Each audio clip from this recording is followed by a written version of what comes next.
So, hello everyone. Here we are for another exciting interview with one of our speakers from the Expand Your Influence event. And we're having a bit of audio challenges here. So, curious to anyone who is watching or listening live, if you could just pop us a message and let us know if you're picking that up, or is it just us? Of the magic of the energy that we're putting out. But it seems to maybe fix itself off and on. So we'll see how it goes. So today I'm so excited to be bringing Michelle Bateman in to as one of our speakers for September 19 and 2020 at the Expand Your Influence event. Hello, Michelle. Hello, everybody. Wonderful that you could join us. And you're coming in from live from Calgary. No, Edmonton. Oh, right. Live from Edmonton. Yeah, right, just outside of Edmonton. Yeah. Oh, good. And you were celebrating something special on the weekend? It was my 50th birthday. Crazy. Yeah, it was super fun. So pretty blessed to have had 50 amazing years and still feel good and healthy. And it's not as old as you think it is when you get there. So it's all good. Yeah. I'm looking forward for our conversation today. And when I heard that you were turning 50 right before this interview, I went thinking back to when I was 50, and it's a time of my life that was really exciting, lots of energy that I didn't quite know what to do with in a way, and so I wanted to find out from you as I'm going to be asking you, to tell us your story about how you got started in your business. And before you do that, I want to let the listeners know who you are a little bit. And at the end of this call, I'm going to let them know how they can get in touch with you and obviously how to connect with us to join us at the event. So Michelle, you're the founder of the Soul Journey, which I just love that whole concept around, guiding people to reconnect with their soul. And you facilitate several programs on self-love, the art of surrender, and the 5 magic questions to create a life you love. That is so intriguing. And I want to hear more about how that came about, and your passion for helping women discover who they are is just so needed right now. So if you will, just start with, how did you start your business? Really, was there a pivotal moment? Was it over a period of time? Who was there to support you? That sort of experience. Share with us, please. Yeah, so like the name of my business, it's a journey. So it didn't happen in a day or in a moment. So when my personal development journey began and I began to search for how to be happy when life doesn't go the way that you want it to, what I learned was no one teaches us these tools. No one teaches us how to understand the thoughts that we think and what we believe and how that creates our reality. And so as I began to shift that, what I realized is there's no one teaching us these things. And there's such a lack of information. And I didn't want another woman to suffer the way that I did and feel so lost and so hopeless, to think that when something happens in life, you'll never be happy again. And you just have to resign to the fact. And I accepted that I would never be happy again. That's what I thought. But as I began to do the work with me and go deep within my own soul, everything changed. And I went from being a stay-at-home mom in a really empty, lonely marriage, and I left and I found the job of my dreams. And then I bought a house, my own house, a year later, which I never thought would be possible. And then I found healthy love, and my whole life began to change. And what I realized was that was my passion and purpose in life, is to share with other women what I did on my journey to completely transform myself and my life and what was possible for me. And so I knew that that's what I wanted to do, but I was a single mom and I had a mortgage and I had teenage daughters that shopped at Sephora, and, they had a lifestyle that we had to maintain. So it was always a dream, but, in the distant future. And then the universe really thought I was probably taking too long, and I lost my job. And I was in the process of looking for other work, that there had been some changes in the organization that weren't healthy, and I saw that it was affecting me. So I thought, you know what, that's okay. There's another plan for me. There'll be another job. Don't worry. And there was nothing. There was not a call. There was not an interview. There was zero possibilities for me. But what I realized was all those doors closed so that the only door that I could go through was the one to start my business. And so it was just before Christmas, and Tony Robbins was coming to Calgary. And I'd seen him many times before. He was one of my mentors and one of my teachers, and I knew I had to be at that event. So we drove in a blizzard down to Calgary, 3 hours, because I knew I had to be there. And he said, and he's never said this at another event since, and I've been to many of them, but he said, stop making excuses why you can't do what you want to do most in the world. Draw the line right here, right now, and decide. And I went, okay, I'm deciding to start my business. I have no clue what I'm doing. I'm terrified out of my mind, but I made the decision. And it was the best decision I ever made, because I believe that when that calling, when that vision, that dream is put in your heart, it's not put there for you to fail. It's put there for a reason, and you're to follow it. So I thought, if I just take the leap of faith and I follow this internal guidance that I have, that I'm not going to fail.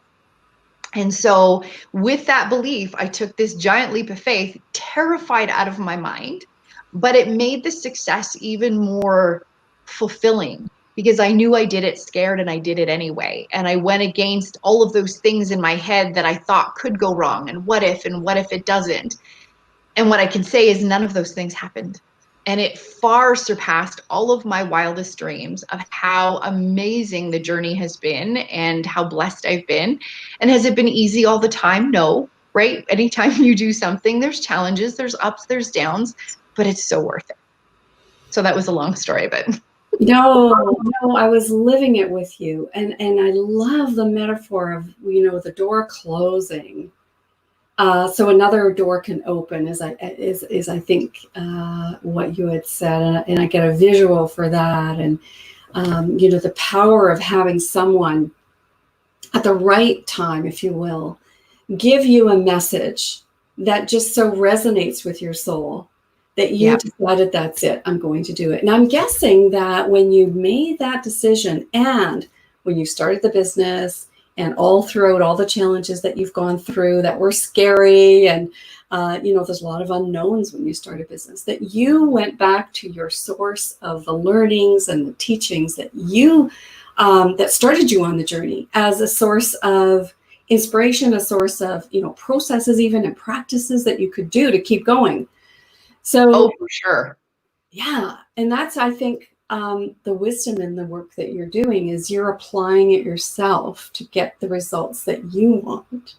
Oh, absolutely. I would not be where I am today without the tools and the learning and, the bajillion hours I've spent, consuming content and books and podcasts and workshops, learning everything I could to be happy, to change my mindset, to change my thinking, and then living it and applying it every day.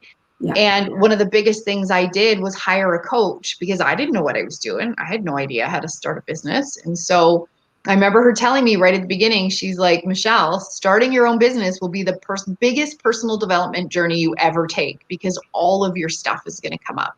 All of your fears, all of your insecurities, all of your doubts and worries, you have to face all of those when you create your own business, especially a business that is based on you being the product, right?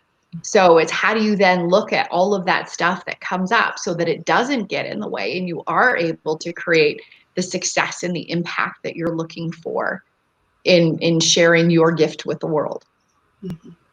Mm-hmm. I love that. That's such great advice. I have a coach as well, and I don't know how I could have done what I've been able to do as well. It's something that you said about, all the learning, all the experiences that you've had, and that every single day you're using those skills. So it's really about, your congruency. You're walking the talk, you're walking the walk. You're demonstrating that it's not just in your head. It's not theory that you're providing to people. You are providing to your clients tools, practices, wisdom to empower them to follow in their dream and do what they want to do. So I just think, that is so powerful. So I want to talk now about, the importance of the work that you do. Some experiences maybe that you've had working with your clients. I know you did a retreat. Was it last year? Maybe you could share something about the transformations that happened and what results your clients are getting from the soul journey. Yeah, there's so many stories I could share, and I'm just trying to think what would be the best. But I'm really passionate about having community and tribe. So in the work that I do, it's not just me. You get me and the community. And I love seeing how they support each other and how they come together and rally for each other. So I have two of my clients, and as soon as I met them, I knew they had to meet each other because they were so similar in so many ways. And they're both, launching their own spiritual businesses that are slightly different, but very complementary. And they were terrified. And so I said, here's what we're going to do. You're going to host an event. I'm going to host it for you. You're going to show up. You're going to do your thing. And she's like, oh, I don't know. I'm not ready. And I said, no, yeah, I'll be there with you. It'll be okay. And all the tribe came out to support her. And she's like, I wasn't scared. I felt safe because I knew I was with people that loved and supported me. But she's like, I would never have done that. It would have been years probably before I took that leap, had you not held me accountable, had you not been there to support me and give me the tools and the steps to do that successfully. And I did that with both of them. And now together they work together and they create their own events together. So I just love seeing them overcome all their fears and their doubts and their worries to really just fully show up as who they are and bring their gifts to the world. And, working on their own internal fears and insecurities and doubts that get in the way. And so I love seeing them shine. Another client just messaged me the other day and said, she's taking this job in BC where before, when I met her, she was in such fear and in such anxiety of her life and everything around her. And once we really worked to let that go, all the possibilities that have opened up to her since then. And she's like, I would never be where I am today had we not done this work to overcome the doubts and the fears and all of the things that were holding me back. And so that's what I'm really passionate about, is helping women get clear on what is it they want, what is their vision, what is their gifts they want to put in the world, and then what's getting in the way, what are all those limiting beliefs and doubts and fears and hurts that are blocking that success. And as we remove those, then you can open up to the infinite possibilities that await.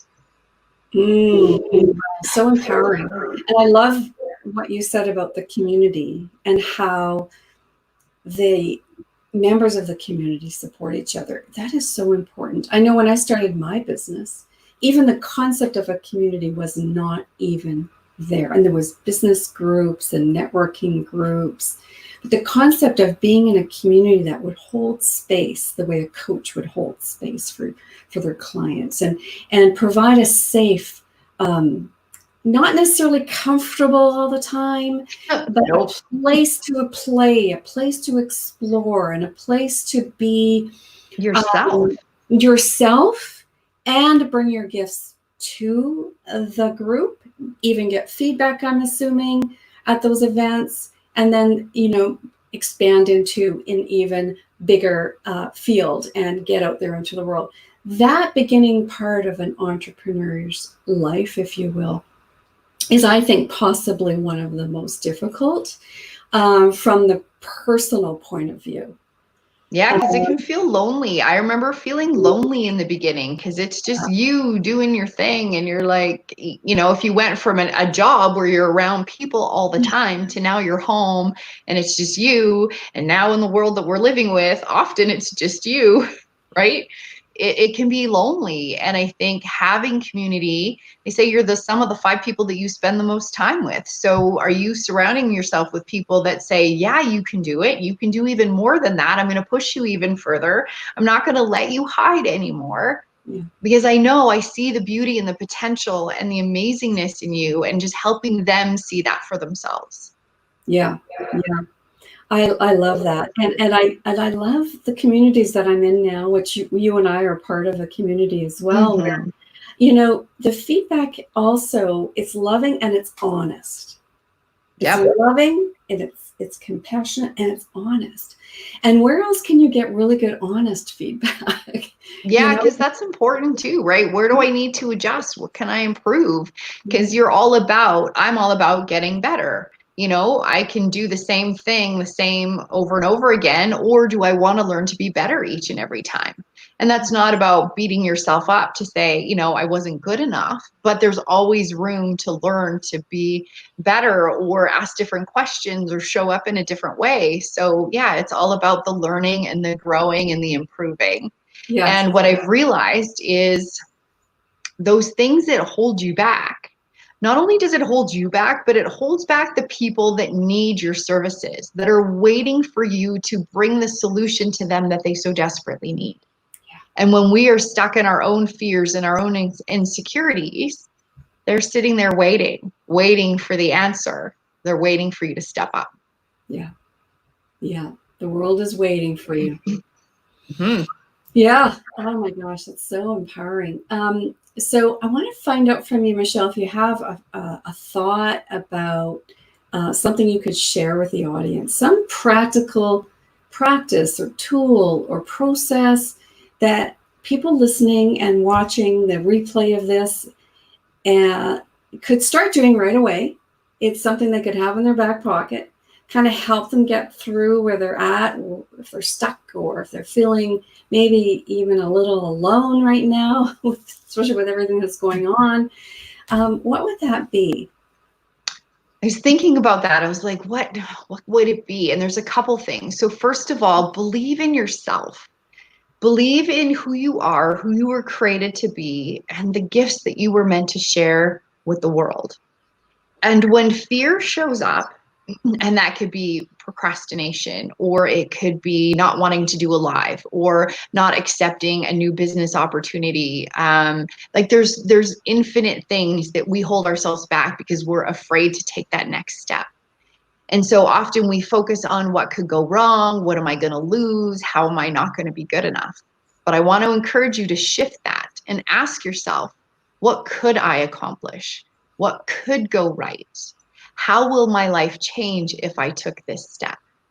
Who will benefit from me taking this step? Because we're so focused on the opposite, which holds us back and keeps us stuck. But when you ask yourself, what can I gain? How can I grow from this? How am I going to benefit from this? It changes everything. I love that. And I think fear is one of the things that holds back people from taking actions that will matter. Yeah. And for me, one of the things of why I do what I do with women in business is because when you're not confident, it comes across to your potential clients. Yes. And so for me, being a confident woman, I won't work with someone who comes across as afraid or timid or not confident. And so it's actually affecting your business. It's affecting your influence and your profits and the success that you want to have. So it's really important to work on that and present yourself in a confident way that you are the authority. You do know what you're talking about. And then people are going to be drawn to you. They're going to want to work with you because of how you show up in the world. Yes. Oh, I love this. And one of your talk for the event in September is show up more confidently and attract more clients. Yes. I so agree with you that anytime I know I'm making a big decision to work with someone or make a purchase, I want to align myself with someone who gives me not only the outer appearance, but very much that deep sense of confidence that they know what they're doing, that they will guide me on the path that I'm looking to go. And people, humans, we're capable of picking up any incongruency. So what you do in your work is you help entrepreneurs get super confident in their talents, their gifts, what they offer. And I think that's so important. It's such an important piece and doesn't start even or happen just with new entrepreneurs. I know entrepreneurs who are scaling up to the next level. There's a kerfuffle going on internally about, am I good enough? Can't I? What are people going to think? All of that stuff. Yeah, because expanding to the next level of influence comes with a lot more complexities And we, put ourselves out there even more, and people see us even more. So we sometimes can we retreat back into that, the inner child that wants to stay protected, and you help Yeah, and people that's with your safe. work. Yeah. Yeah. And I want to preface that by saying you don't have to be perfect. Right. You can be human and you can be vulnerable. And part of what I share with people is my story of where I struggled and where I was human and where life was hard, but how I overcame that. So I don't have to have this perfect life and I've never struggled and here, listen to me because I read a book and it told me to do the thing. I'm sharing with you that I struggled. I figured out how to get where I am today, and I'm going to share with you how I did that. And it's in that vulnerability and that honesty of being human that people will connect and relate to you. So you don't have to be perfect to be confident. You don't have to be perfect and have it right all the time. And I think that's like that fine line that is something that we struggle with sometimes. Yeah. Yeah. Yeah. So thank you for doing that work for the women. And I know the people that are already registered for the event in September are going to just be delighted to hear your talk and receive all the lessons and the the practices that you're going to share. And for those that are listening, that you want to join us, we are so excited to make the announcement coming up this week that we are going to be moving the event to be virtually live online, which, hey, we're flexible. One of the qualities that is, as you know, that entrepreneurs are highly flexible. So we can shift. Especially in a pandemic. I know you and I both agree that we love in-person connection, and it'll happen again. It'll be there again. And we're going to create that online. We're going to create an experience that people are going to love coming to. I have some exciting news and more, about the agenda and the outline that I haven't even announced yet. So that's coming out in the next couple of weeks. So Michelle, how can people connect with you? I think you mentioned you have a Facebook group. Now, what I think I can do is post that in the chat box for everyone. And what else? How else? You have a website, I believe. Yeah, my website is souljourney.co, and on Facebook and Instagram, but mostly on Facebook, you can find me under Soul Journey Transformations. And then once you go there, our private group is called our Soul Tribe. And so it's just a closed private group where it's safe to ask questions and get the love and the support and the guidance that you need from not only me, but from the tribe and from the community, and just feel welcomed and loved. And so many people say that they didn't know how much they were missing that until they had it. So, if having a tribe and having a community is important to you, we would love to welcome you into that as well. So yeah, you can find me either one of those places. You can reach out, you can send me a message. I would love to connect. That's so generous of you to invite people to your private group. Such a nice gift. Thank you so much. I know there's many people out there that are looking for a community. And, witnessing what you are doing in that group and how loving your support is. You are such a gift to the world, Michelle. So thank you so much. And thank you so much for being here today. I'm so excited. Yeah. Thank you for having me. I love our community. I love working with you. I love what you're creating. And I know it's just going to be amazing for anybody. If you're thinking of coming, I promise you, you will be blown away by the quality of speakers and the caliber of information, and the connections in the community that you'll make is so worthwhile. Yeah, I agree. Some of these events go way beyond the learnings and the teachings. Then they dive into joining a community of people. Yeah, joint ventures and stuff. That's how we met. That's how we met. Yes. Yeah. The community. You're all about the community. I love that. Well, thank you again, Michelle. And thanks everyone for watching. Stay tuned for our next episode coming up next week. Bye for now. Thanks, everybody. Bye.